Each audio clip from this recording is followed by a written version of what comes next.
কেমন দেখা যায় দেখছো কি কি লাগাইছে হে যদি এমন নয় দেখতে আর বড় স্যার কেমন হবে আল্লাহ জানে। আরে চুপ থাক স্যার, আমি একটু বড় স্যারের লোকে দেখা করতে আইছিলাম।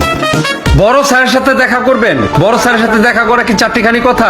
আর অফিসে নিয়ম কানুন আছে, রুলস আছে। আপনার রুলস ছাড়াই আপনি দেখা করতে চলে আসছেন। আজকে আপনার সাথে দেখা হবে না, অন্যদিন আসেন, যান।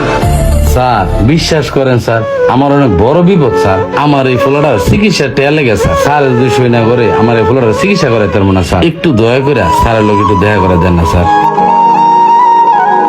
ভাই আপনার কথা শুনলাম, যাই হোক বড় স্যারের সাথে দেখা করবেন তো? বড় স্যারের সাথে আজকে দেখা করাটা খুব কঠিন কাজ। আর ফাইল সাবমিট করবেন তো? ফাইল সাবমিট করতে হলে আপনার কিছু খরচ পানি করতে হবে। যদি খরচ পানি করতে পারেন তাহলে আপনার কাজটা হবে। স্যার বিশ্বাস করেন, এমনিতে অনেক দূরে থেকে আইছি স্যার, কষ্ট করে খাই, আমি গরিব মানুষ, তাছাড়া তেমন টাকা পয়সা নাই স্যার। এখন স্যার ফোলাটার চিকিৎসা বুঝেনি তো, আমি যদি ফাইলটা পাস করাইতে পারি অন্তত যাওয়ার পথে আপনার চাপানি পয়সা দিয়ে দেবো।